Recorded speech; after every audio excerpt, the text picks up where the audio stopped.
सह वीर्यं करवावहै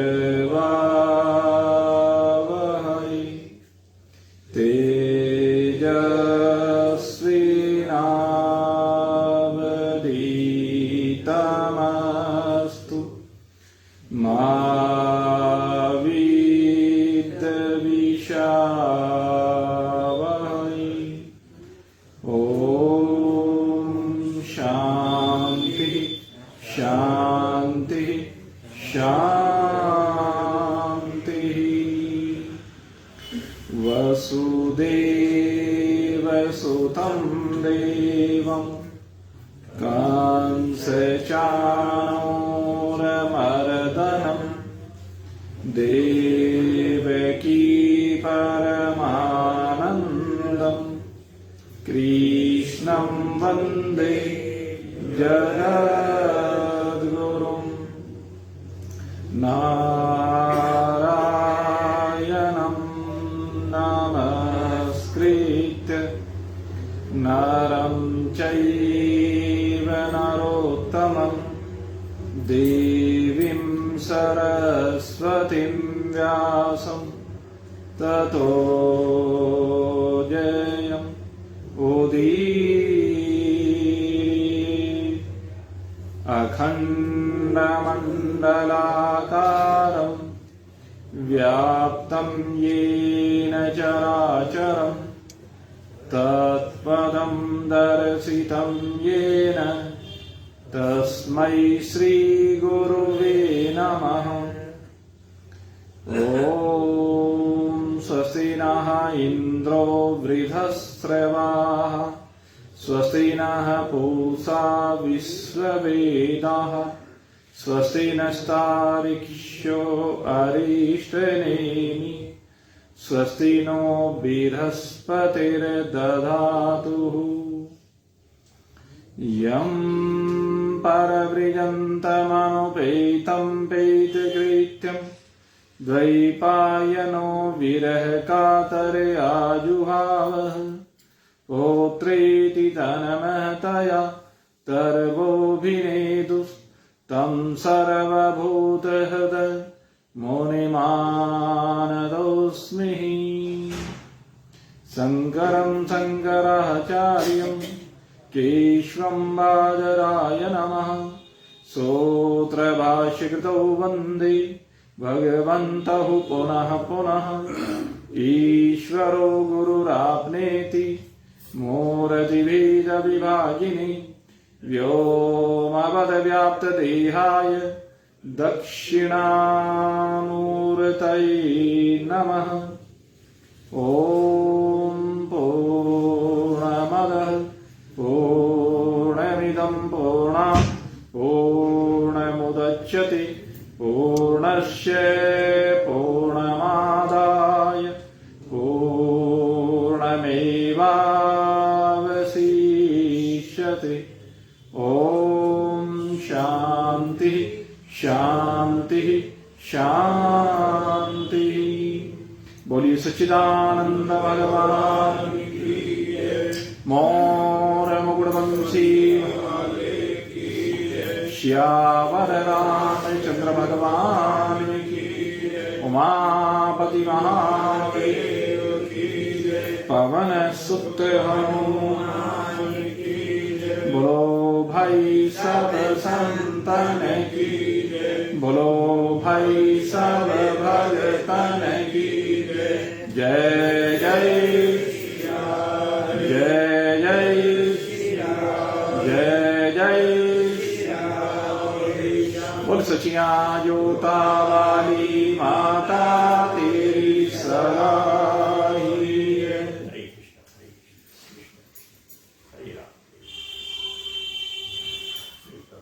अत्यंत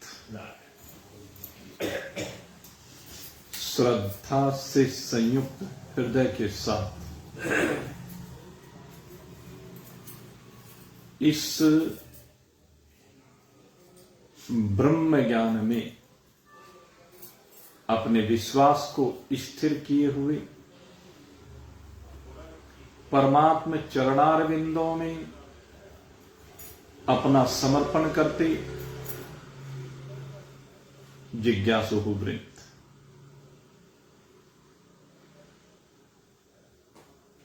आपके सन्मुख सृष्टि चक्र का विशद निरूपण श्री परीक्षित जी की जिज्ञासा पर श्री सुखदेव जी के द्वारा किया गया और श्री सुखदेव जी ने जो सृष्टि का निरूपण ब्रह्मदेव ने नारद जी के सन्मुख किया था वही किया, वही बताया, क्योंकि सृष्टि के निर्माता ब्रह्मदेव हैं। इस विषय में उनसे अधिक जानकारी किसी दूसरे को हो नहीं सकती। किस प्रकार से तीनों गुणों में विक्षोभ होकर के परमात्मा ने अपने आप में ज्ञान द्रव्य और क्रिया का आश्रय ग्रहण करते हुए काल कर्म और स्वभाव के वशीभूत होकर इस सृष्टि की संरचना की, पंचभूतों को उत्पन्न किया और पंचभूतों के माध्यम से पांचों ज्ञानेन्द्रिय, पांचों कर्मेंद्रिय, पांचों प्राण, अंतःकरण चतुष्ट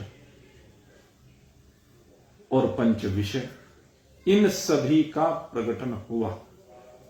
पहले समष्टिगत सृष्टि की संरचना हुई, सूक्ष्म सृष्टि की संरचना हुई और इसके बाद परमात्मा ने इस सूक्ष्म संरचना को पंचीकरण के माध्यम से स्थूल स्वरूप प्रदान किया और उस स्थूल स्वरूप में शुद्ध सच्चिदानंद घन ब्रह्म ने अपने आप को स्थूल रूप से विराट पुरुष के रूप में इस ब्रह्मांड में प्रकट किया और जो भी कुछ स्थूलता है इस ब्रह्मांड के अंदर वह सब की सब विराट पुरुष में समाई हुई है, विराट पुरुष के शरीर के अंगों में विराजमान है।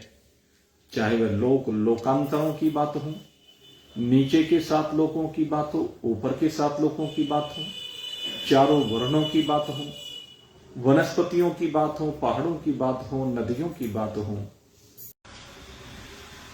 और चराचर जगत के पदार्थ और 84 लाख प्रकार की योनियों में रहने वाले समस्त जीव, ये सब के सब एक ही ईश्वर के स्थूल रूप में विराजमान हैं। इसलिए हम कह सकते हैं कि ये सब विराट पुरुष से भिन्न कुछ भी नहीं है, ये सब का सब विराट भगवान का ही रूप है। मनुष्य भी, देवता भी, पशु पक्षी कीट पतंग जलचर नभचर थलचर, ये सब कुछ ईश्वर में ही विराजमान है, ईश्वर के ही शरीर के अंग है और ये ईश्वर ही काल कर्म स्वभाव के द्वारा इस सृष्टि की संरचना करता है और सब कुछ करते हुए भी अगर काल की बात करें तो ईश्वर काल से अतीत है। स्वभाव की बात करें तो स्वभाव 3 गुणों का है और ईश्वर गुणातीत है। और अगर यदि कर्मों की बात करें तो परमात्मा में किसी भी कर्म का कर्तापना नहीं है, परमात्मा समस्त कर्मों से विलग हैं, उससे भिन्न है, अकर्ता हैं। तो इस प्रकार से काल कर्म और स्वभाव जीवों में हैं और कब तक? जब तक जीव भाव है। जब जीव भाव से निवृत्ति हो जाती है तो फिर ये काल कर्म और स्वभाव भी नहीं रहता है, केवल एक परमात्मा मात्र रहता है। स्थूल दृष्टि से ईश्वर है विराट रूप में, सूक्ष्म दृष्टि से तेजस है और कारण दृष्टि से देखें तो श्री हरि नारायण ईश्वरीय रूप में है। और इन तीनों दृष्टि को हटाकर देखें, स्थूल दृष्टि को निवृत्त करें, सूक्ष्म दृष्टि को निवृत्त करें और कारण दृष्टि को निवृत्त करें। तीनों दृष्टियों को निवृत्त करने के बाद एक ही अनादि अनंत निर्विकार निराकार निर्गुण साक्षी दृष्टा केवल्य पदार्थ जो सच्चिदानंद रूप से कहा गया है, वो अव्यक्त परमात्मा अकेला विराजमान है। और ये जो कारण ईश्वर है, जिसको हम भगवान श्री हरि नारायण कहते हैं, भगवान विष्णु कहते हैं, जिनके नाभि कमल से ब्रह्मा जी का अभ्युदय होता है, यही भगवान समय समय पर इस जगत में विभिन्न स्वरूप धारण करके अवतरित होते हैं। जैसे कल आपको बता था, महतत्व के माध्यम से रूपांतरण होता है। ये जो रूपांतरण है, ये ईश्वर के रूपों का। इसमें मैंने थोड़ा सा चिंतन किया। चिंतन करने के बाद एक बात तो यह आई कि भगवान अपने लोक को छोड़ करके इस लोक में आ जाते हैं जब भी अवतार लेते हैं। एक मेरा चिंतन यह है कि भगवान अपने लोक को छोड़कर भी नहीं आ सकते, एक व्यवस्था के दृष्टिकोण से। और वैसे देखा जाए तो भगवान का लोक भी कोई नहीं और भगवान के लोक भी सारे हैं। भगवान का अपना जो हम वैकुंठ लोक कहते हैं, या साकेत धाम कहते हैं, या गोलोक कहते हैं, अलग अलग अवतारों के साथ हमने भिन्न भिन्न मान्यता की। तो मैं एक बार इसके ऊपर गहन चिंतन कर रहा था। अगर यदि भगवान केवल एक प्रयोजन के लिए किसी एक ब्रह्मांड में प्रकट होते हैं, वो एक प्रयोजन के, तो बाकी ब्रह्मांडों की जो जिम्मेदारी है, वहां का जो दायित्व है, वो जो उसकी संरचना करने के बाद उसका पालन पोषण, अगर वो केवल एक जगह मात्र में सीमित हो गए तो फिर बाकी जगह का क्या होगा? एक तार्किक लोग प्रश्न कर सकते हैं। तो मैंने फिर चिंतन किया और चिंतन करने के बाद मैंने इसमें एक मेरे दिमाग में जो बात आई, वो कहां तक सत्य है या क्या है मैं नहीं कह सकता, एक कल्पना की बात है। और उस कल्पना में मेरे मन में एक बात आई कि भगवान की एक विशेषता है, भगवान का एक गुण है। वैसे तो भगवान को 6 ऐश्वर्यों से संयुक्त कहा गया, भगवान 6 ऐश्वर्य वाले हैं। भगवान की 6 जो ऐश्वर्य है उनमें एक तो ऐश्वर्य ही कहा जाता है, एक कीर्ति कही जाती है, एक धर्म कहा जाता है, एक श्री कही जाती है, एक ज्ञान और एक वैराग्य। ये भगवान इन 6 ऐश्वर्यों से संपन्न है और इन्हीं के द्वारा ये सब कुछ का पोषण करते हैं। तो एक भगवान की विशेषता है, एको हम बहुश्याम है। भगवान एक हैं और वो चाहे तो एक से अनेक रूप धारण कर सकते हैं। तो मुझे ऐसा लगता है कि भगवान विष्णु अपनी व्यवस्था को भी देखते हैं और अपने में से अपना एक रूप प्रकट कर देते हैं और वही रूप यहां अवतार के रूप में माना जाता है। अब ये कहां तक सही है या कहां तक गलत है, क्योंकि ये मेरी कल्पना है, क्यों शास्त्र में ऐसा कहीं वर्णित नहीं आता, लेकिन मैंने जो चिंतन किया मुझे ऐसा लगा तो मैंने आपके सामने दृष्टिकोण रख दिया। एक दृष्टिकोण मात्र है ये। तो खैर, भगवान यहां पर समय समय पर अवतार लेते हैं। अब विषय आता है कि अवतार क्यों लेते हैं, तो इसका कारण तो भगवान ने श्रीमद् भगवत गीता में बिल्कुल स्पष्ट कहा। भगवान के अवतार का कारण बिल्कुल स्पष्ट है। यदा यदा हि धर्मस्य ग्लानिर्भवति भारतः अभ्युत्थानमधर्मस्य तदात्मनं सृजाम्यहम् परित्राय साधूनां विनाशाय च दुष्कृतः धर्म संस्थापनार्थाय संभवामि युगे युगे। भगवान ने तो सीधा सा यहां पर स्पष्ट किया कि जो ये संसार का निर्माण होता है, इस संसार के निर्माण में भगवान ने एक माया का पर्दा डाला है जीवों की आंखों पर, जीवों के अंतःकरण पर कह लीजिए, क्योंकि आंख तो माध्यम है। और उस माया के पर्दे के कारण से उसका जो स्वभाव है वो निरंतर इस जगत से संस्कारित होकर, जगत के पदार्थों में आसक्त होकर, जगत में जितने जीव हैं उनसे संस्कारित होकर, उनसे संस्कार पाकर वो अपनी यात्रा को आगे बढ़ाता है। और ये जो यात्रा होती है, इस यात्रा में उसके अंदर एक बीज बोया जाता है, और वो बीज है मैंपने का, अहंकार का, ईगो का।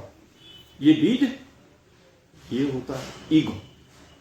और ये ईगो के वशीभूत होकर जब ये कर्म करता है तो धीरे धीरे पतन की ओर जाने लगता है, क्योंकि स्वार्थ आता है ना जीवन में।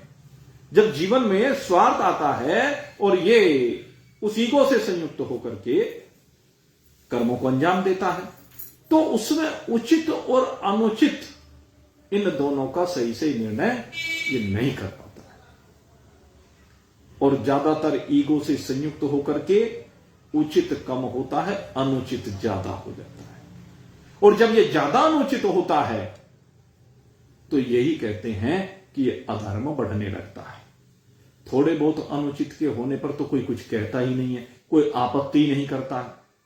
आपत्ति कब होने लगती है? जब पानी सर से ऊपर जाने लगता है। असुर लोग, ये ऐसी ईगो से संपन्न व्यक्ति जब इतना धर्म करने लगते हैं, इतना पाप करने लगते हैं कि महान पुरुष पीड़ित होने लगते हैं। अब महान पुरुष तो बेचारे कुछ कहते नहीं, वो तो सहन कर लेते। रावण ने यहां पर अवतरित होकर के कितने पाप किए, कितने कष्ट दिए संतों को। क्योंकि जब भी ये असुर होते हैं, ये असुर सदा संतों को ही कष्ट देते हैं, ये असुर सदा संतों को ही परेशान करते हैं। क्या करते हैं? उनके यज्ञ कर्म को बंद करा देते हैं, उनकी तपश्चर्या को बंद करा देते हैं। कहते हैं तुम परमात्मा का भजन मत करो, बल्कि कहते हैं हमारा भजन करो, हमारी प्रशंसा करो, हमारी शरण को प्राप्त हो, हमारे आश्रय में रहो। लेकिन जो महान पुरुष होते हैं, जो संत होते हैं, वे कहते हैं कि नहीं, हम तो केवल एक परमात्मा के आश्रय में हैं, हमारा आश्रय स्थल एक परमात्मा मात्र है, हमें तो परमात्मा पर विश्वास है। ठीक है, इस समय तुम्हारे अंदर पास कुछ शक्तियां आ गई हैं, उन शक्तियों से तुम मदान्वित हो गए और उससे मदान्वित होकर के तुम हमारे ऊपर अत्याचार कर रहे हो। लेकिन जब जब पापी लोग, जब जब दुष्ट लोग महान पुरुषों के ऊपर अत्याचार करते हैं, महान पुरुषों को परेशान करते हैं, तो भगवान ने कहा तब तब मैं विभिन्न शरीर धारण करके, भिन्न भिन्न प्रकार के शरीर धारण करके मैं इस जगत में अवतरित होता हूं। भगवान का अवतरण होता है। और अवतरण होने के बाद भगवान क्या करते हैं? कहते भगवान का जो अवतरण है उसमें धर्म की फिर से भली प्रकार से स्थापना करते हैं। क्योंकि जो असुर प्रकृति के लोग हैं, धर्म के रूप को बदल देते हैं, अपने मन मुताबिक परिस्थितियों को ढालने का प्रयास करते हैं। जैसे वर्तमान कलयुग में परिस्थितियां चल रही हैं कि अपनी डपली अपना प्राण, लोकतंत्र को अपने तरीके से परिभाषित कर रहे हैं। लोकतंत्र में सबसे पहले एक हमारे जो मूल अधिकार हैं, उन मूल अधिकारों में सबसे पहले कहा गया समानता का अधिकार। सबको यहां पर समानता का अधिकार है। और अगर यदि आप देखें, सबसे पहले इसी अधिकार की धज्जियां उड़ाई जा रही है। तो ये क्या है? ये असुर स्वभाव है, जिसके कारण इस समानता के अधिकार की धज्जियां उड़ाई जाती हैं कि किसी को किसी की जाति से संबोधित नहीं किया जा सकता। एक तरफ जाति से तो संबोधित नहीं कर सकते और जाति के नाम पर आरक्षण कर सकते हैं। तो ये क्या है? ये विषमता है। आप चिंतन करें, हमें वोट देने का तो अधिकार है, लेकिन हम किसी भी सीट पर खड़े होकर के चुनाव लड़ सकें, यह अधिकार नहीं है। क्यों भाई? क्या हम इस देश के नागरिक नहीं है? नहीं जी, जातिगत निर्णय है। अब जब जातियों में बांट कौन रहा है? ये यहां की राजनीति, उसी ने तो जातियों में बांट दिया, उसी ने तो हमारा विभाग कर दिया। नहीं तो विभाग कहां है? अगर समानता का अधिकार होता, जाति का निर्माण इसलिए होता है, वैसे तो कर्म प्रधान होती है जाति। दूसरे जाति के लिए जाति वाला विषय विवाह शादी से संबंध रखता है। इससे आगे जाति का कोई नहीं, सब मानव एक जैसे, सबके अंदर परमात्मा ने एक जैसी मिट्टी लगाई है, सबके अंदर एक जैसा रक्त बह रहा है, यह है समानता। परमात्मा ने 5 भूत से शरीर बनाया, परमात्मा ने सबके अंदर एक जैसा रक्त बनाया, एक जैसी अस्थियां बनाई, सब कुछ एक जैसा बनाया परमात्मा ने। तो उसने समानता की है, उसने किसी के साथ कोई दुराव नहीं किया है। लेकिन ये जो यहां पर असुर प्रकृति के लोग होते हैं, ये भेद उत्पन्न कर देते हैं, और इसी भेद के कारण से ये संसार में विकृति आती है। तो तब भगवान को जब विकृति बहुत अधिक आ जाती है, भूदेवी इन असुरों के भार से दबने लगती है, कष्ट पाने लगती है, इसको जब बेहद पीड़ा होने लगती है, तब ये आकर के भगवान इस पृथ्वी के कष्ट का हरण करते हैं, यहां पर असुरों के बोझ को कम करते हैं, यहां पर धर्म की संस्थापना करते हैं। धर्म संस्थापनार्थाय संभवामी युगे युगे, युग युग में भगवान धर्म की स्थापना करने के लिए लोगों को, कौन से धर्म की, आपको एक बात बता दें, धर्म के भी 3 रूप हैं, और इन 3 रूपों में धर्म के एक रूप की स्थापना करने की बात होती है, 2 रूप कभी बदलते नहीं है। ये कौन कौन से 3 धर्म, इनके बारे में मैं आपको आज साथ साथ बताता चलूं। देखिए, एक धर्म होता है व्यक्ति का निजी धर्म। निजी धर्म का मतलब है अपने शरीर से संबंध रखने वाला, शरीर धर्म भी इसको हम कहते हैं, जिसका संबंध हमारे शरीर से है। और इसके अंतर्गत इस शरीर को जब भगवान ने हमें प्रदान किया है, तो इसके रक्षण करने का दायित्व हमारा है। जब तक शरीर है तब तक इसका रक्षण करना चाहिए, यानी शरीर में अगर कोई बीमारी हो गई तो उसके लिए औषधि लेनी चाहिए। शरीर को सर्दी लग रही है तो गर्म वस्त्र इस शरीर को धारण करना चाहिए। और भगवान ने कहा कि जो लोग, मान लीजिए सर्दी लग रही है शरीर को, और जबरदस्ती शरीर सर्दी को सहन करना चाहते हैं, तो ये प्रकृति के विरुद्ध उनका आचरण है। कहते हैं ऐसे लोग तप के नाम पर अंतःकरण में बैठे हुए मुझ परमात्मा को ही क्लेश देते हैं। तुम सहन कर सकते हो तब तो कोई बात नहीं। मान लीजिए जैसे भाई पशु पक्षी कीट पतंग जितने भी हैं, वो कोई वस्त्र पहनते ही नहीं है, तो उन्हें सर्दी लगती ही नहीं है। ये भी हम कह सकते हैं, अगर उनको सर्दी लगे तो उनके लिए वस्त्र की व्यवस्था होती। लेकिन भगवान ने ये जो चमड़ी दी है उनकी, हमारी चमड़ी में और उनकी चमड़ी में फर्क है। तो उनकी जो चमड़ी बनाई है भगवान ने, वो इन गर्मी सर्दी बरसात को सहन करने वाली बनाई है, इसलिए उनको वस्त्र की आवश्यकता नहीं पड़ती। लेकिन हमें वस्त्र की आवश्यकता है। लेकिन हो सकता है किसी का तप इतना प्रबल हो गया हो, किसी के शरीर में उष्णता को और शीत को सहन करने की क्षमता आ गई हो, तो उसको वस्त्र की आवश्यकता ना हो। लेकिन कहते हैं अगर यदि आपको सर्दी लग रही है, भगवान कहते हैं तो इसमें दुराग्रह करने की आवश्यकता नहीं है। सर्दी लग रही है तो वस्त्र पहन लीजिए गर्म। अरे शरीर और आत्मा, इन दोनों को भिन्न करके जानो। आत्मज्ञान का इस शरीर भाव से कोई संबंध नहीं। आत्मज्ञान में तो इस शरीर को हटाया जाता है, शरीर तो है ही नहीं। तो इसलिए कहा कि ये पहला धर्म है कि हम अपने शरीर के रक्षण के लिए इस शरीर के अंदर ईंधन डालने की बात है। कौन सा ईंधन डालना चाहिए? जो शरीर के लिए लाभदायक हो, जिससे शरीर में रोग ना बने, ऐसा ईंधन डालना चाहिए। भोजन, ईंधन का मतलब भोजन। इसके अंदर वो अन्न डाला जाए जिससे आपका शरीर बलवान हो, तेजस्वी हो, आपका शरीर निरोगी हो, ऐसा इसके अंदर ईंधन डालना चाहिए। भगवान ने व्यवस्था की है। और अगर यदि गलत ईंधन डालेंगे इसमें, गाड़ी तो पेट्रोल की डाल दिया डीजल, तो चलेगी क्या गाड़ी? नहीं चलेगी ना। तो उसी तरह से इसमें सात्विक ईंधन डाला जाना चाहिए। ये शरीर धर्म है। इसको सही वस्त्र पहनने के लिए देने चाहिए, ये शरीर धर्म है। इसको रहने के लिए मकान भी चाहिए, जैसा समय के अनुसार मिल रहा है, अपनी परिस्थिति के अनुसार उसमें जो सुख सुविधाएं आप कर सकते हैं उन सब का इंतजाम करके घर के अंदर रहना चाहिए शरीर को। तो ये शरीर धर्म, तो ये तो हर काल में है। जिस समय जैसी जैसी परिस्थितियां हुई, भाई जैसे मकान आजकल बन रहे हैं, पहले दूसरी तरह के बन रहे होंगे। उससे पहले अगर हम प्राचीन काल की बात करें तो और तरह के बन रहे होंगे, गुफाओं में लोग रहा करते थे, लेकिन वहां भी अपने जो आवश्यकताओं की पूर्ति थी वो किया करते थे, जिस तरीके से भी हो सकती थी वो सब ध्यान रखते थे। तो ये तो शरीर की बात हो गई। शरीर धर्म, इसका पालन सबको करना चाहिए। अब दूसरी बात आती है शरीर धर्म के बाद, एक होता है परम धर्म। परम धर्म से तात्पर्य है कि जो मनुष्य शरीर परमात्मा ने हमें प्रदान किया है, हम सबको भगवान ने मनुष्य शरीर प्रदान किया और मनुष्य शरीर का एकमात्र उद्देश्य है, भगवान ने कहा है कि जो तुम्हें मनुष्य शरीर दिया है, बाकी 83,99,999 प्रकार के जो अन्य शरीर है, पशु पक्षी कीट पतंग जलचर नरचर थलचर के जो शरीर है, उनसे अलग करके मैंने तुम्हें मनुष्य शरीर दिया है। ये मनुष्य शरीर सबका राजा, अन्य सब शरीरों से श्रेष्ठ है, उत्तम है, लेकिन इसकी उत्तमता इसी में है कि इस शरीर को रहते रहते परमात्मा को प्राप्त करना, यह कहलाता है परम धर्म। हम अपने इस शरीर को रहते रहते अपने तार परमात्मा से जोड़ें।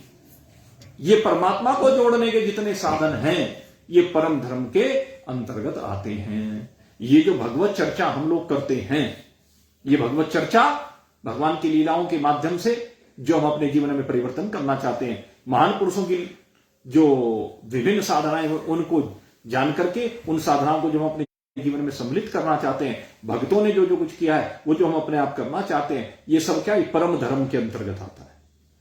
तो ये परम धर्म भी सदा से एक ही रहा, इसमें कभी कोई परिवर्तन नहीं हो सकता। लेकिन तीसरा जो धर्म है वो लोक धर्म है, और ये लोक धर्म क्या है? संसार में रहने का एक तरीका है, संसार में रहने की एक मर्यादा है। जिस देश में आप रहते हैं उस देश के कानून आपको मानने ही पड़ेंगे, ये बाध्य है इस बात के लिए। जिस देश में रहते हैं उसी देश के कानून मानने पड़ेंगे। जो अरब में रहते हैं उनको अरब के कानून मानने पड़ेंगे, जो पाकिस्तान में रहते हैं उनको पाकिस्तान के कानून मानने पड़ेंगे, और जो हिंदुस्तान में रहते हैं तो उनको हिंदुस्तान के ही कानून मानने पड़ेंगे। हो सकता है दोनों देशों के कानूनों में फर्क हो, देश काल परिस्थिति के अनुसार कानूनों में फर्क हो सकता है। तो हमें देश के कानून मानने हैं, और एक देश के साथ साथ फिर होता है समाज के कानून। समाज की मर्यादाएं होती हैं, परंपराएं होती हैं, तो उनको भी, वे परंपराएं भी हर जगह पर भिन्न भिन्न होती हैं। आप जैसे देखें, अगर यदि जैसे हम साउथ में गए थे रामेश्वरम की तरफ, तो तिरुपति बालाजी से आगे हमने क्या देखा, वहां पर भगवान स्कंद की पूजा की जाती है। जो भगवान के पुत्र हैं कार्तिकेय जी, उनको स्कंद के रूप में बड़ा पूजन होता है वहां पर। और हमने क्या देखा कि जो वहां वैवाहिक परंपरा है, उस वैवाहिक परंपरा में भी अधिकांश लोग वहां जो स्कंद जी के मंदिर हैं उसमें जाकर के विवाह करते हैं। कहते हैं हमें इनके मंदिर में ही विवाह करना एक परंपरा है, और अगर यदि वहां विवाह ना कर सकते हो तो कहते हैं विवाह होने के बाद सबसे पहले स्कंद भगवान के मंदिर में जरूर जाते हैं। तो ये वहां की उस क्षेत्र की परंपरा है। जैसे हमारे यहां मान लीजिए परंपरा, जैसे हम लोग हैं भाई, किसी का भी विवाह होता है तो विवाह के बाद हम लोग शाकुंभरी देवी के दर्शन करने के जाते हैं। ये हमारे यहां परंपरा है, मान्यता है। तो इन मान्यताओं का भी हमें पालन करना चाहिए। कुछ समाज की मान्यताएं होती हैं, कुछ अपने क्षेत्र की मान्यता होती है, अपने शहर की मान्यताएं होती हैं, शहर की परंपराएं होती हैं, तो उनको भी मानना चाहिए। कुछ अपनी घर की कुल की परंपराएं होती है, वो कुलों की जो परंपराएं हैं वो सबकी भिन्न भिन्न प्रकार की होती है। हर कुल की, जाति की, वर्ण की, आश्रम की अपनी अपनी परंपराएं होती हैं। कहते हैं उनके अनुसार जीवन को बनाना चाहिए। ये क्या है? लोक धर्म है। अब जो लोक धर्म है, ये जो आपके कुल से संबंध रखता है, जो आपके शहर से संबंध रखता है, जो आपके समाज से संबंध रखता है, जो आपके राष्ट्र से संबंध रखता है, ये परिवर्तनशील है। क्योंकि जगत बदल रहा है, जगत का रूप बदल रहा है, संसार नित्य परिवर्तनशील है।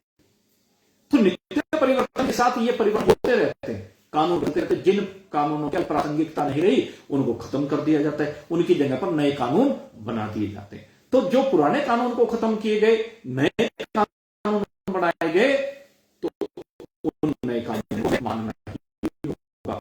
अब कोई माने या ना माने वो एक अलग बात है। ये सरकार का जो फैसला होता है वो हम लोग मानने के लिए बाध्य होते हैं। नहीं करते हैं तो फिर पकड़ के जाके जेल में करते, वहां पर दंड मिलता है। चोरी होना एक अपराध है, और कैसी चोरी? कहते हैं विभिन्न प्रकार की चोरी। तो जितनी प्रकार की चोरी होती है उतने प्रकार के दंड है। ये नहीं कि किसी ने एक पेन चुरा लिया, पेन की चोरी का दंड अलग मिलेगा, लेकिन वही पेन अगर चांदी का है, सोने का है, उसका दंड अलग मिलेगा। किसी ने एक मुट्ठी अन्न चुरा लिया, उसका दंड अलग है। एक बोरी चुरा लिया, उसका अलग है। किसी के गोदाम में डकैती डालकर हजारों बोरी चुरा लिया, उसका अलग है। तो सब ये हमारे देश में, देश के निर्माताओं ने नियम कानून बनाए जब से देश आजाद हुआ। कुछ पहले से भी चले आ रहे, उनको मान लिया। तो ये नियम कानून लेकिन परिवर्तनशील है। तो कहते हैं ये जो नियम कानून परिवर्तनशील है, जब जब असुरों के द्वारा इन कानूनों का उल्लंघन करके समाज में मर्यादाओं का हनन कर दिया जाता है, अत्याचार किया जाता है महान पुरुषों के ऊपर, तब तब भगवान कहते हैं कि जब यहां संत लोग की प्रेरणा से जो यहां के प्रशासनिक लोग हैं वो शक्तिहीन हो जाते हैं, और शक्तिहीन होने पर वो व्यवस्था को नहीं बना पाते। उसका कारण क्या है? वे शक्तिहीन नहीं हुए, वास्तव में वे शक्ति संपन्न हो जाते हैं और उस शक्ति का दुरुपयोग वही करने लगते हैं। जब वो लोग जो कानून बनाने वाले हैं, कानून का पालन करने का जिनका दायित्व है, वही शक्ति के मध्य में उन कानूनों का उल्लंघन करने लगते हैं, तो कौन बचाए भाई? तो उस समय कहते हैं ऐसे आतताई राजाओं का, ऐसे आतताई जितने मंत्री हैं, क्योंकि वे सहायक होते हैं उन राजा के, तो कहते हैं उनका विनाश करने के लिए, विनाशाय च दुष्कृत है, इन दुष्टों का विनाश करने के लिए समय समय पर भगवान अवतरित होते हैं। और जब ये अवतार लेते हैं ना, तो ये आम मनुष्यों की भांति कर्म नहीं करते। बहुत से लोग कहते हैं कि जो भी यहां पर आया है वो मानवीय जो सृष्टि है, मानवीय जो प्रकृति है, उसके अनुसार ही वो कर्म करते हैं, लेकिन ऐसा नहीं होता। क्यों? क्योंकि भगवान ने कहा कि जन्म कर्म च मे दिव्यम एवं यो वेति तत्वतः त्यक्त्वा देहम पुनर्जन्म नैति मामेति सो अर्जुन वीतराग भय क्रोधा मनमया मामुपाश्रिता बहवो ज्ञान तपसः पूता मद्द भावम आगता। भगवान ने सीधा सिद्धांत दिया कि ये जो मेरा जन्म है और कर्म है, जन्म माने अवतरण, भगवान का कभी जन्म नहीं होता वैसे, क्योंकि भगवान तो अजन्मा है, और वास्तविकता यह है कि हमारा भी किसी का कभी जन्म नहीं होता। अगर आत्म रूप से देखोगे तो आत्मा ने कभी जीता है न कभी मरता है, आत्मा अजन्मा है। रही बात शरीरों की, तो शरीर बनते और बिगड़ते रहते, लेकिन आत्मा सदा एक जैसा है, एक रस है। ऐसे ही परमात्मा का वो अजन्मा है, उसका कभी जन्म नहीं होते, और जिसका जन्म नहीं है उसकी मृत्यु भी नहीं है। तो इसलिए भगवान ने कहा मेरा जो यह अवतरण होना है, ये माया से जो मेरा प्रकटन है, संभवामी आत्म माया, भगवान का जो माया के द्वारा यहां पर प्रकटन है, और प्रकटन होने के बाद यहां पर कहते हैं जो मैं कर्म करता हूं। अब भगवान किस लिए आए? अभी बताया ना, विनाशाय च दुष्कृत है। एक तो इस काम के लिए आए कि जितने भी दुष्टों के द्वारा जो धर्म का हनन किया गया है, जो पापाचरण किया जा रहा है, जो अत्याचार किया जा रहा है, पहले तो उनको समझाते हैं। भगवान क्या करते हैं? जो पापी लोग हैं उन पापियों को भगवान पहले समझाते हैं, और जब भगवान के समझाने पर जो समझ जाता है वो तो ठीक है, बदल गया, और जो नहीं समझता फिर भगवान उसको दंड देते हैं। और ये दंड भी भिन्न भिन्न प्रकार का होता है, कि जितने दंड से काम चल जाए उतना दंड। ये नहीं कि आए और आकर के सुदर्शन चक्र का आह्वान किया और एक तरफा सबको काटना शुरू कर दिया, नहीं, ऐसा नहीं।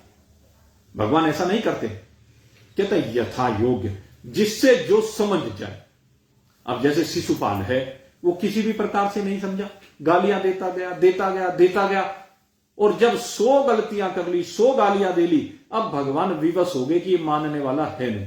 जब कोई किसी भी तरीके से ना माने, तब भगवान सुदर्शन चक्र का आह्वान करते हैं। एक बार समझाने पर नहीं माना, दूसरी बार में नहीं माना, 10 बार में नहीं माना, 20 बार में, भगवान ने बहुत अवसर दिए, लेकिन वो जब नहीं माना तो आखिर में भगवान को उसका शिशुपाल का धड़ काटना ही पड़ा, शीश अलग कर दिया भगवान ने सुदर्शन चक्र के द्वारा। तो ये मजबूरी में हुआ, अन्यथा भगवान यहां मारने के लिए नहीं आते, वो तारने के लिए आते हैं। ये भगवान की विशेषता है। जब भी भगवान का अवतार होता है तो एक काम तो ये करते हैं भगवान कि इन दुष्टों को समझाने का प्रयास करते हैं, इनको प्रेरित करते हैं सन्मार्ग पर लाने के लिए, और नहीं मानते तो फिर इनका विनाश कर देते हैं।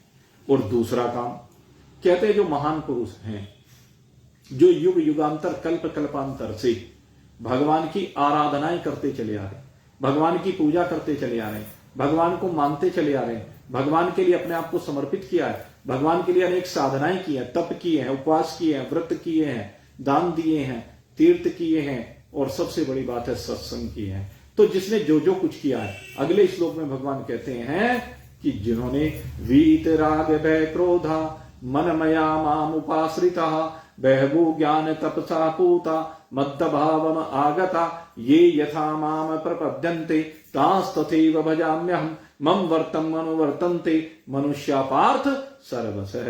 कहता है जिसने जिस जिस भाव से मुझे भजा है, जाकी रही भावना जैसी है। गोस्वामी जी ने कहा ना, जाकी रही भावना जैसी प्रभु मूरत तीन देखहि तैसी। भगवान ने सीधा कह दिया, कहते जिसने जिस जिस भाव के साथ मुझे स्मरण किया है। चतुर्विधा भजन्ते माम जना सुकृतिनो अर्जुन है आर्थ जिज्ञासु अर्थार्थी ज्ञानी चेव भरत ऋषभ। भगवान ने कहा 4 प्रकार से लोग मेरा भजन करते हैं। तो भगवान ने 4 विभाग कर दी। कोई रोकर भजन करता है। अब जिसकी इच्छा रोते हुए अपने कष्टों को दूर करवाने के, तो भगवान उस रोते हुए के कष्ट को दूर करने के लिए आते हैं। रोते हुए द्रौपदी ने पुकार ली। जब ये दुष्ट द्रौपदी का चीर खींच रही थी, वो दुर्योधन, वो दुशासन, तो भगवान ने वहां आकर के रोती हुई द्रौपदी को बचाया, उसका संरक्षण किया, उसकी रक्षा की। तो ऐसे कहते हैं आर्थ, जो रो रहा, उसके दुख का निवारण किया है भगवान ने। एक होता है अर्थार्थी, और अगर यदि देखा जाए तो संसार में जितने लोग भगवान को मानते हैं ना, उनमें से 99% लोग अर्थार्थी ही हैं। अर्थार्थी माने भगवान से कुछ पाने की इच्छा करने वाले। और आपको बताएं कि जो ध्रुव भगत है भगवान का, जिसको भगवान ने दर्शन भी दिए, वो भी अर्थार्थियों में आता है। क्योंकि उसने भगवान से कामना लेकर के, इच्छा लेकर के, कि भगवान से कामना की, और उस कामना के कारण ही उसने भगवान का तप किया। इच्छा ये थी उसकी। प्रहलाद ऐसा नहीं था, लेकिन ध्रुव ऐसा था। इसलिए ध्रुव को अर्थार्थियों में माना गया। यद्यपि भगवान के दर्शन के फलस्वरूप बाद में उसकी प्रवृत्ति बदली, और आगे जब मैं आपको ध्रुव का प्रकरण सुनाऊंगा उसमें एक विषय आएगा कि ध्रुव ने फिर बाद में अपनी गलती का एहसास किया। अरे मैंने इतना बड़ा तप किया भगवान का, भगवान प्रसन्न हुए, मेरे पास आए, वरदान देने के लिए आए, और मैं फिर भी अर्थार्थी ही बना रहा। उसके बाद ध्रुव ने दोबारा से भगवान का विधि पूर्वक वैराग्य से संयुक्त होकर के भजन किया। उसके बाद उसको ध्रुव पद मिला, अचल पद मिला, अटल पद मिला। तो अर्थार्थी होते हैं। और तीसरे कहा कि जिज्ञासु। कहते सबसे श्रेष्ठ जो भक्त होते हैं भगवान के, ये होते हैं। जिज्ञासु कौन होता है? कहता है जो भगवान को प्राप्त करने के लिए भगवान का भजन करता है, विभिन्न साधना करता है। ये बात, ये सबसे श्रेष्ठ माना जाता है, क्योंकि ये भगवान से भगवान को चाहता है। भगवान की शरण में इसलिए गया है कि मुझे भगवान मिल जाए। और चौथे होते हैं ज्ञानी। ज्ञानी को भगवान ने अपना भक्त नहीं माना। ज्ञानी को तो भगवान ने कहा कि ये तो मेरा अपना स्वरूप है। कहते हैं इसमें और मुझ में कोई भेद नहीं। यानी जो भक्ति और वैराग्य की सीढ़ियों को चढ़ने के बाद इस ज्ञान को प्राप्त कर लेता है कि अहम ब्रह्मास्मि, अहम ब्रह्मास्मि के ज्ञान को प्राप्त कर लेने के बाद वो ज्ञानियों की श्रेणी में आ जाता है। और वो ज्ञानी परमात्मा के साथ एक रूपता को प्राप्त होकर के केवलो हम, कि केवल एक परमात्मा ही है, इस भाव से संयुक्त होने के कारण वो भगवान ने कहा कि ये मेरा स्वरूप ही है, ये तो मैं ही हूं। तो 3 प्रकार के भक्त भगवान ने माने। इनमें अलग अलग जिसकी जैसी साधना है वैसे उसके अनुसार भगवान उसको फल। तो इस प्रकार से भक्तों के ऊपर दया करने के लिए तो यहां पर आने का यह विशेष प्रयोजन होता है। तो मैं बात कर रहा था लोक धर्म की। यह लोक धर्म परिवर्तनशील है। यह लोक धर्म इसी की संस्थापना करने के लिए भली प्रकार से भगवान फिर से आते हैं, फिर से लोगों को सही मार्ग दिखाते हैं, और सही मार्ग दिखाकर कहते हैं कि तुम इस मार्ग पर चलो। लेकिन धीरे धीरे फिर आगे प्रक्रिया बढ़ती चली जाती है। कुछ समय तक लोग मानते हैं, फिर कोई एक आध अपनी मनमानी करना शुरू हो जाता है, फिर 1 से 2 होते हैं, 2 से 10 होते हैं, 10 से 100 होते हैं, 100 से 1000, 1000 से लाख, इस तरह। जैसे द्वापर में असंख्य हो गए, त्रेता में असंख्य हो गए, रावण के युग में, कंस के युग में असंख्य हो गए, तो तब भगवान को आना पड़ा। तभी तभी भगवान अवतरित होते हैं। तो भगवान के जो अवतार हैं इनके पीछे के अलग अलग प्रयोजन हैं। कुछ अवतार बहुत थोड़े समय के लिए होते हैं, कुछ अवतार एक लंबे समय तक यहां रहते हैं। तो भगवान नारायण के 24 अवतार इस जगत में होते हैं। अब जो अध्याय इसमें भगवान के अवतारों की चर्चा की है, दूसरा स्कंद का जो ये 7वां अध्याय है, इस 7वें अध्याय में भगवान ने जो 24 अवतार लिए हैं, पहले उन 24 अवतारों को बता रहे हैं सुखदेव जी परीक्षित को कि भगवान ने कौन कौन से अवतार लिए। और फिर इसके बाद आगे प्रश्न होंगे और प्रश्न के बाद फिर इनको विस्तार से समझाया जाएगा। तो यहां पर पहले 24 अवतारों का यह वर्णन है, इशारा मात्र किया गया है कि कैसे कैसे अवतार भगवान ने लिए। तो कहते हैं सृष्टि के आदि में सबसे पहले भगवान ने सनकादिक ऋषियों के रूप में सबसे पहला अवतार लिया। पहला अवतार कौन सा है? सनकादिक ऋषि। और ये सनकादिक ऋषियों के रूप में 4 ऋषि हैं, सनक, सनंदन, सनातन, सनत कुमार। ये 4 ऋषि भगवान का सबसे पहला अवतार माने गए। दूसरा जो अवतार है वो नारद मुनि का अवतार है। इसके बाद जब भगवान ने, ब्रह्मदेव ने मानवीय सृष्टि की संरचना की, तो मानवीय सृष्टि की संरचना करने में भगवान स्वयंभू मनु की संरचना करते हैं। तो स्वयंभू मनु को रहने के लिए पृथ्वी चाहिए। पृथ्वी जल में डूबी, तो जल से पृथ्वी को बाहर निकालने के लिए भगवान आए। कौन सा रूप धारण किया भगवान ने? वराह अवतार। तो यहां पर भगवान ने वराह अवतार लिया और वराह अवतार लेकर के भगवान ने पृथ्वी को मंथन किया, कह लीजिए जल का। और जल का मंथन करके, जैसे आप दही का मंथन करते हैं तो उसमें माखन ऊपर तैरने लगता है, ऐसे ही पृथ्वी जल के ऊपर स्थापित करने लगी। तो उसी समय हिरण्याक्ष आ गया, ये असुर है। तो जो हिरण्याक्ष नाम का असुर आया, ये कहने लगा पृथ्वी मुझे दो। भगवान ने कहा कि नहीं, ये मैंने मानवों के लिए बनाई है, तुम्हारे लिए मैंने सुतल लोक बनाया, तुम वहीं जाकर के रहो। नहीं माना। तो आखिर हिरण्याक्ष के साथ भगवान का 28 दिन तक बड़ा भयंकर युद्ध हुआ और 28 दिन के बाद हिरण्याक्ष का उद्धार हुआ। तो ये तीसरा अवतार भगवान का हुआ है, वो वराह अवतार के रूप में। इसके बाद भगवान ने एक रुचि नाम के प्रजापति हुए। रुचि नाम के जो प्रजापति हैं, उनका विवाह इन शांभु मुनि की पुत्री आकुति के साथ हुआ है। और इनके यहां भगवान यज्ञ रूप में अवतरित हुए। यज्ञ भगवान का इनके अवतरण हुआ है। ये चौथा अवतार है। 5वां जो अवतार है, इन्हीं शांभु मुनि की जो बेटी है देवहूति। देवहूति के यहां भगवान ने पहले इनके यहां 9 पुत्रियां हुई और 10वां पुत्र कपिल भगवान। कपिल भगवान के रूप में भगवान ने अवतार लिया और यहां आकर के अपनी माता देवहूति को इन्होंने ज्ञान प्रदान किया, क्योंकि कर्दम ऋषि ने संन्यास लिया जैसे ही कपिल भगवान का अवतरण हुआ।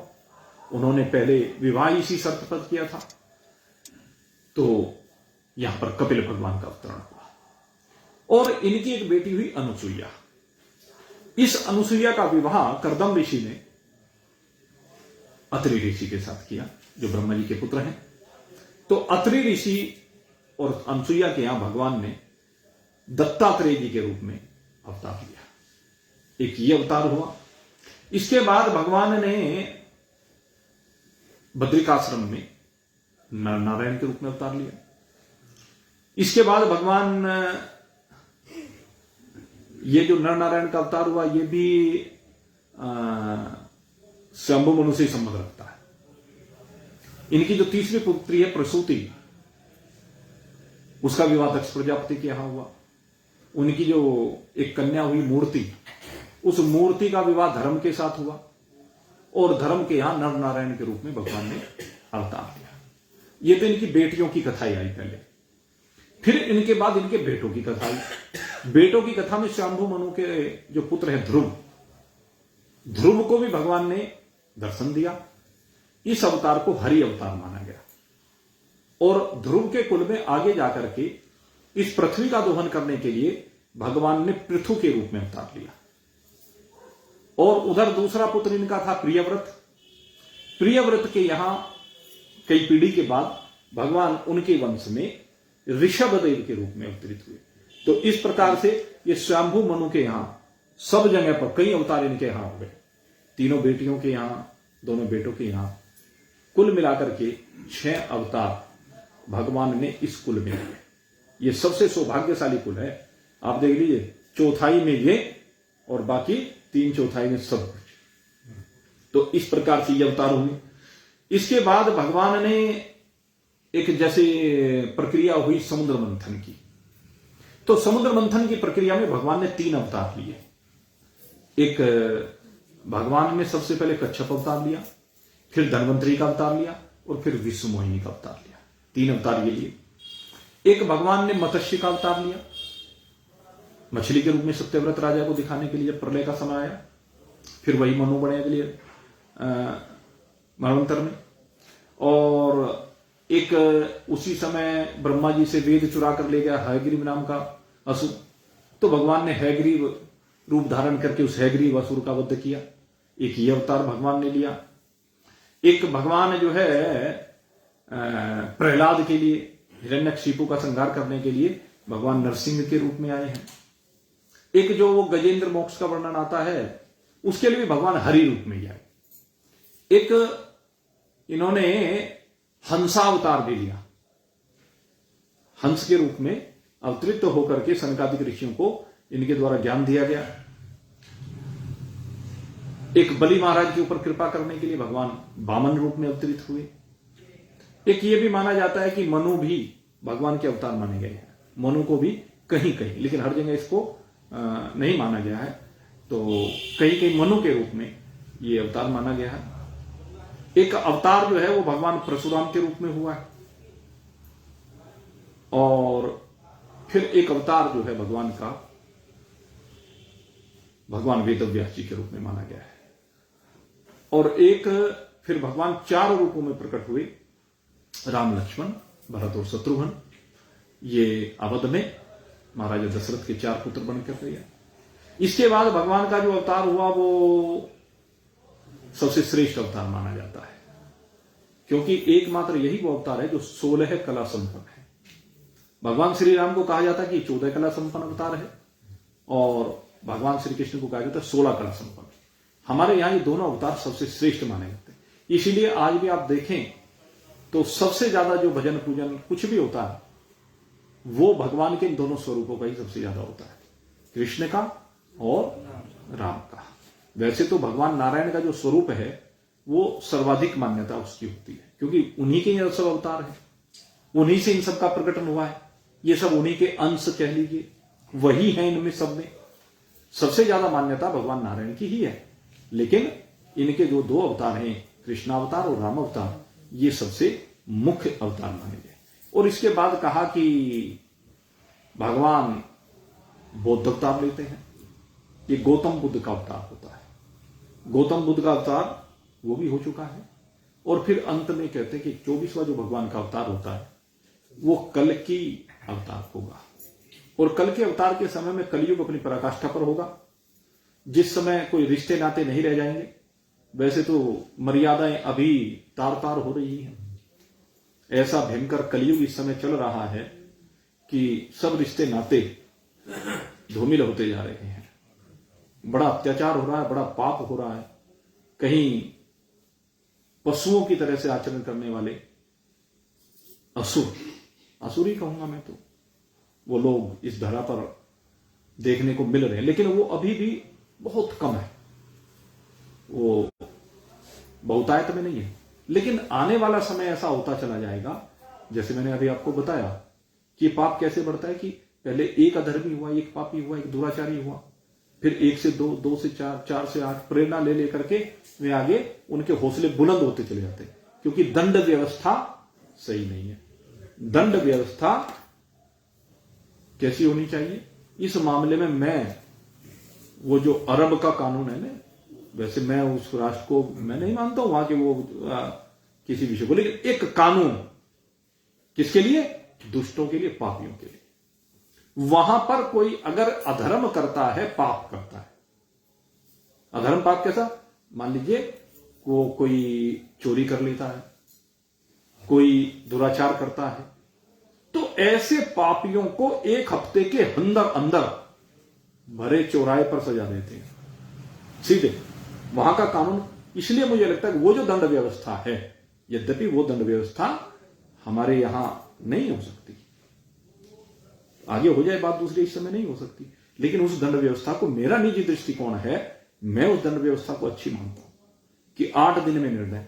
अब उसका फायदा क्या होता है, किसी की हिम्मत नहीं होती, चोरी करने वाले के हाथ काट दिए जाते हैं, कर कैसे करेगा चोरी। जो पापी दुराचारी लोग हैं उनके हाथ पैर सब काट करके फिर यहां कहां फिरेगा, भूखा मर जाता है, सड़ सड़ के कीड़े पड़ करके मरता है। या अन्य किसी ने किसी की अगर हत्या कर दी तो उसकी हत्या ही होनी है, बस फांसी मिलनी है उसको, कोई रास्ता नहीं। और तड़फा तड़फा के मारते हैं, ऐसे नहीं मारते, कोड़े बरसा बरसा के मार देते हैं, फांसी पे लटका के मार देते हैं, तलवार से गर्दन काट देते हैं। तो ऐसी सजाएं, उससे क्या होता है, उनका दृष्टिकोण यह है कि इन सजाओं को देख करके फिर कोई भी इन पाप कर्म में अपने पैर आगे नहीं बढ़ाएगा। और वैसे देखा जाए भाई, अब दूसरे के बारे में हमें कुछ कहना नहीं चाहिए है? तो अब उनके वही बात है कि नियम कानून सबके अपने अलग अलग है, चलो उसके बारे में हम क्या चर्चा करें, जो अपना करें। तो मेन विषय क्या है कि जब अधर्म बढ़ता है, पाप बढ़ता है और इतना बढ़ने लगता है, तो तब जाते हैं कलयुग के अंत में। उस समय कोई रिश्ता नाता नहीं रह जाएगा, बाप बेटी का, भाई बहन का, मां बेटे का, जैसे पशु पक्षियों में आज भी कोई रिश्ते नहीं है, ऐसे ही वहां सब नाते समाप्त हो जाएंगे।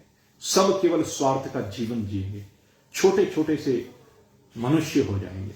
ये कहा कि चने के पेड़ पर सीढ़ी लगा करके चढ़ेंगे, यहां तक कहा है। मनुष्य कितने बड़े हो जाएंगे कि चने के पेड़ पर भी, चने के झाड़ पर कहो, पेड़ पर, उस पर सीढ़ी लगा करके। अब आप सोचिए चना के कब कैसा होता है पौधा है, और उस पर सीढ़ी लग सकती है क्या? लेकिन वो वैसी ही सीढ़ी होगी और वैसे लोग इतने छोटे छोटे से हो जाएंगे। अगर यदि चने पर चढ़ना हो एक चींटी को, तो उसे लगानी पड़ेगी ना, तो ऐसी सीढ़ी होगी, ऐसी चींटी होगी, तो ऐसे मानव हो जाएंगे, ऐसी सीढ़ियां हो जाएंगी। इस तरह की बात आगे वर्णित है। और आयु बहुत कम हो जाएगी, जैसे पशु पक्षी कीट पतंग है, छोटी सी उम्र में दादा दादी नाना नानी बन जाते हैं, ऐसे मनुष्यों में भी होने लगेगा। आयु घटती चली जाएगी, तो उससे संतानोत्पत्ति भी जल्दी होनी प्रारंभ हो जाएगी। इस तरह का अब तो उल्टा हो रहा है इस समय। इस समय तो हमारे यहां तो विशेष रूप से बीमारी चल रही है, विवाह ज्यादा लंबी उम्र में करने लगे, उसमें पढ़ाई कहो, नौकरी कहो, बहाना कुछ भी लगाओ, तो वो प्रक्रिया इस समय चल रही है। लेकिन उस समय उल्टा हो जाए, ये वर्णित है श्रीमद् भागवत में।